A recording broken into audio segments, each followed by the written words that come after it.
잘 부탁드립니다. Cerita dibuka dengan memperkenalkan seorang pria berprofesi sebagai investigator sebuah perusahaan asuransi bernama Cha Woo-suk. Ia sedang mencari klien dari perusahaannya yang sengaja membuat klaim palsu untuk mencairkan asuransinya. Ketika bertemu klien yang menjadi targetnya, ia meluapkan semua emosi. Di sisi lain, ada seorang wanita cantik sedang memahat dan tangannya terluka. Wanita itu bernama Han Sol-ah. Kembali pada Cha Woo-suk, ia dibuat makin geram dengan salah satu klien asuransi yang memanfaatkan anaknya sendiri sebagai alasan untuk mengklaim asuransinya dan menggunakan uang tersebut untuk foya-foya. Sementara itu, Han Sol-ah sedang berada di sebuah pelelangan. Rupanya ia adalah seorang kepala juru lelang dan pemimpin tim lelang. Ia dengan penuh kesadaran merobek lukisan yang akan dilelang dengan sebilah pisau. Rekannya pun sangat syok melihat tingkahnya. Namun Han Sol-ah melakukan tindakan itu karena telah mengetahui kalau lukisan yang akan dilelang adalah palsu. Kini Cha Woo-suk sedang teringat kembali pada kisah menyedihkan di masa lalunya dulu ketika sang adik meninggal dan pembunuhnya justru dibebaskan. Di sisi lain, pegelaran acara lelang sedang dipersiapkan. Han Sol-ah dan rekannya mulai sibuk mempersiapkan semuanya sebelum acara dimulai. Tak berselang lama, para tamu peserta lelang mulai berdatangan dan acara pun dimulai. Han Sol-ah dengan penuh semangat mulai membuka penawaran untuk barang-barang yang dilelang. Setelah acara lelang selesai, Han Sol-ah dihampiri seorang anggota VIP yang memenangkan hasil lelang barang termahal hari ini. Pria itu mengajak Han Sol-ah berkenalan. Ia bernama Park Jun-bum. Park Jun-bum merupakan seorang anggota VIP yang nampaknya tertarik dengan Han Sol-ah. Tapi Sol tidak memperdulikannya dan malah meminta asisten juru lelang bernama Kim Yoon-ji untuk mengobrol dengan Park Jun-bum. Kemudian di ruang make-up, Sol-ah menegur Yoon-ji yang berbau alkohol karena menurutnya itu tidak etis jika masih harus berinteraksi dengan anggota VIP. Yoon-ji tidak terima, dan ia mengatakan kalau suatu saat nanti bisa merebut posisi Sol-ah sebagai kepala juru lelang. Lalu Yoon-ji menelpon Cha Woo-suk melaporkan tentang penipuan klaim asuransi dan mengatakan bahwa itu bukan kecelakaan melainkan pembunuhan. Ia berharap Cha Woo-suk yang dikenal dengan reputasinya yang tidak gampang menyerah bisa mengungkap kasus ini. Ketika Cha Woo-suk mendatangi kantor lelang untuk menemui Yoon-ji, ia menelpon Yoon-ji berkali-kali namun tidak dijawab juga. Dalam sekejap, kejadian tak terduga terjadi, di mana Yoon-ji jatuh dari lantai atas dan tubuhnya terhempas di atap kaca tepat di atas kepala Cha Woo-suk. Cha Woo-suk sangat terkejut melihat kondisi Yoon-ji. Polisi yang menyelidiki kasus tewasnya Yoon-ji diberitahu dokter forensik kalau Yoon-ji tewas bukan karena bunuh diri, melainkan ada yang mencelakainya karena ditemukan bekas cekikan di lehernya. Sementara itu, ternyata So Ji-hye juga sempat semalam berdebat dengan Yoon-ji sebelum tragedi terjadi. Cha Woo-suk kini kembali datang ke kantor pelelangan untuk mencari bukti perihal kematian Yoon-ji. Saat itu, tiba-tiba ia melihat Sol-ah sedang merapikan penampilannya. Cha Woo-suk pun jadi terpesona melihat kecantikan Sol-ah. Lalu Sol-ah nampak menghadap pimpinan perusahaannya yang tengah kalut karena kasus kematian Yoon-ji membuat polisi menyelidiki kantor mereka. Sol-ah menawarkan diri untuk diinterogasi oleh pihak kepolisian mewakili kantor mereka dan sebagai rekan satu timnya Yoon-ji. Sol-ah dengan percaya diri menjawab semua pertanyaan polisi yang berkaitan dengan kejadian sebelum Yoon-ji tewas malam itu. Di sisi lain, Cha Woo-suk merasa heran saat memasuki tangga darurat karena di sana tidak ada kamera CCTV-nya. Kembali pada Sol-ah, ia diminta polisi untuk menyerahkan data para anggota VIP yang dicurigai bisa jadi salah satu pelaku pembunuhan Yoon-ji. Tapi Sol-ah dengan lantang tidak mau memberikan data anggota VIP karena bersifat rahasia, dan bahkan ia berkata apakah ada buktinya jika kematian Yoon-ji karena dibunuh. Polisi pun jadi keheranan pada Sol-ah karena ini menyangkut kematian teman setimnya, tapi kenapa dia tidak mau juga memberikan data anggota VIP? Bahkan Sol-ah langsung pamit untuk pergi. Dan polisi langsung menanyakan di mana Sol-ah saat peristiwa Yoon-ji terjadi. Ia pun agak terlambat menjawab, lalu mengatakan kalau saat itu sedang berada di ruang tim lelang dan tidak bertemu Yoon-ji lagi setelah acara lelang selesai. Padahal nyatanya ia sempat berdebat dengan Yoon-ji sebelum kematiannya. Setelah itu, Sol-ah buru-buru ke toilet dan ia nampak panik lalu menelan sebuah obat. Sementara itu, polisi jadi mencurigai Sol-A dan akan menyelidiki bagaimana hubungan Sol-A dan Yunji semasa Yunji masih hidup. Ketika di rumah, Cha Woo-suk ditelepon rekannya yang seorang polisi bahwa kasus kematian Yunji mengarah ke satu sosok wanita, yakni Sol-A. Keesokan harinya, Cha Woo-suk datang ke pemakaman Yunji. Di sana pun ada Sol-A. Lalu Cha Woo-suk tidak sengaja mendengar percakapan rekan-rekan kerja Yunji yang terpukul akan kematian Yunji. Karena sebelum meninggal, Yunji mengatakan kalau ia dijanjikan akan menggantikan posisi Sol-A. Saat itu Cha Woo-suk melihat Sol-A lewat, dan ia langsung mengikutinya sampai ke parkiran. Ia melihat Sol-A kesulitan membuka kunci mobilnya, dan Cha Woo-suk pun membantunya. Namun sesudah dibantu, Sol-A justru bersikap dingin pada Cha Woo-suk. Malam harinya, Cha Woo-suk sedang melihat data asuransi jiwa milik Yunji. Seketika ia teringat akan Sol-A, jadinya ia coba mencari data asuransi milik Sol-A. Ia pun terkejut saat melihat Sol-A terdata menjadi penerima klaim asuransi dari seorang pria bernama Yoon Sung-jae, yang jumlahnya lumayan besar. Lalu Cha Woo-suk coba menelpon nomor di data pria tersebut. Ternyata Yoon Sung-jae itu telah meninggal 10 hari lalu menurut penuturan orang tuanya. Di sisi lain, Sol-A di rumahnya sedang bersantai sambil menonton video pertunangannya dengan Yoon Sung-jae. Pagi hari, Cha Woo-suk mendapat info dari rekan kerjanya kalau kemungkinan Yunji sebelum meninggal akan melaporkan klaim palsu asuransi milik Yoon Sung-jae yang tentu berhubungan dengan Sol-A. Kemudian Cha Woo-suk menemui rekannya seorang polisi yang menyelidiki kematian Yunji. Ia menyampaikan agar rekannya mencari tahu sebab kematian Yoon Sung-jae. Tak lama ditemukan fakta bahwa tunangan Sol-A meninggal karena tenggelam.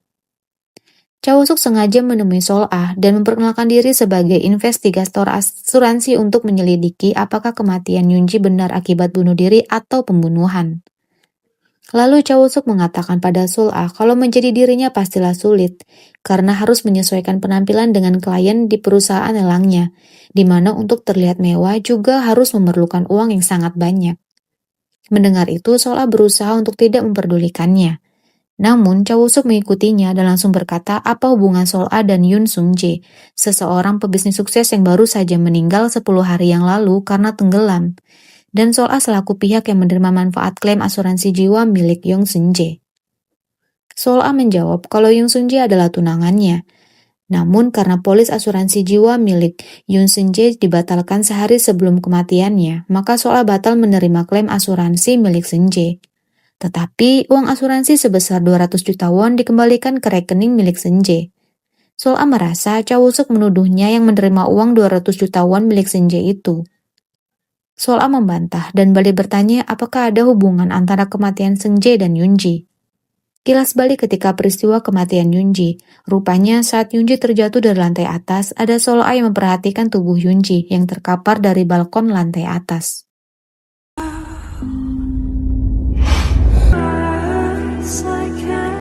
Kilas balik saat Sol-A dihubungi temannya dan dikabari kalau Sung-jae mengalami kecelakaan dan telah meninggal dunia. Lalu kembali pada Cha Woo-suk yang sedang mencerca tuduhan pada Sol-A. Ia sampai mengatakan kalau ia mengendus kejahatan di mana nyawa ditukar dengan uang. Sol-A menepis perkataan Cha Woo-suk dengan bilang kalau Cha Woo-suk terlalu punya waktu luang untuk mengurus polis asuransi orang lain. Kemudian Sol-A dan teman lelakinya minum bersama. Saat itu teman lelaki Sol-A teringat ketika ia bertemu Sung-jae sebelum meninggal dan sempat bilang padanya kalau ia memiliki asuransi di mana Sol-A menjadi penerima manfaatnya. Keesokan harinya saat Cha Woo-suk sedang menyerahkan dokumen asuransi milik Yunji, ia bertemu Sol-A yang datang juga ke rumah orang tua Yunji mengantar barang-barang dari kantor milik Yunji. Ketika di kamar Yunji, Cha Woo-suk menemukan sebuah kartu nama dan langsung menyimpannya.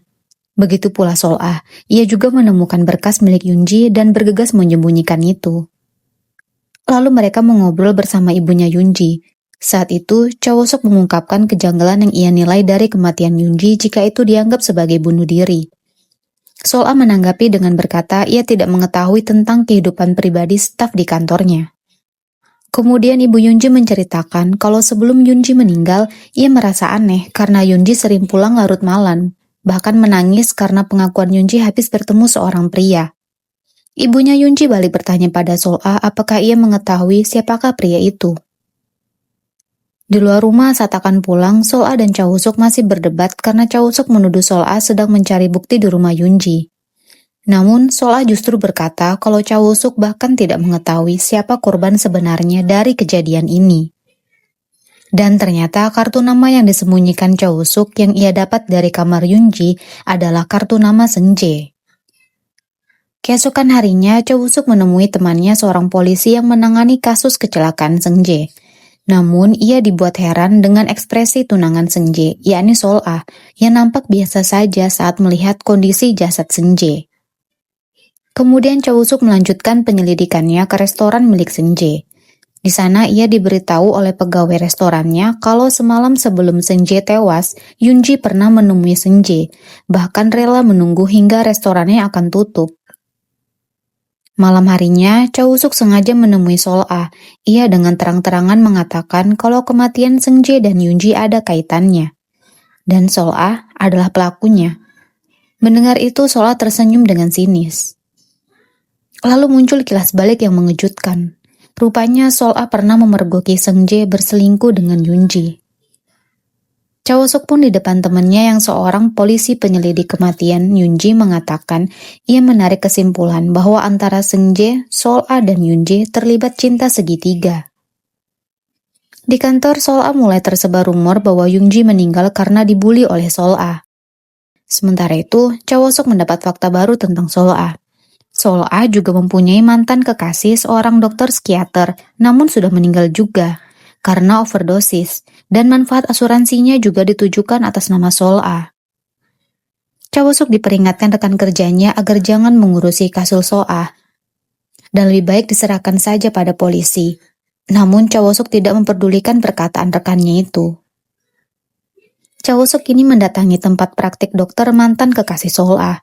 Di sana ia mendapat informasi kalau Sol-a dulu adalah pasien dari mantan kekasihnya itu.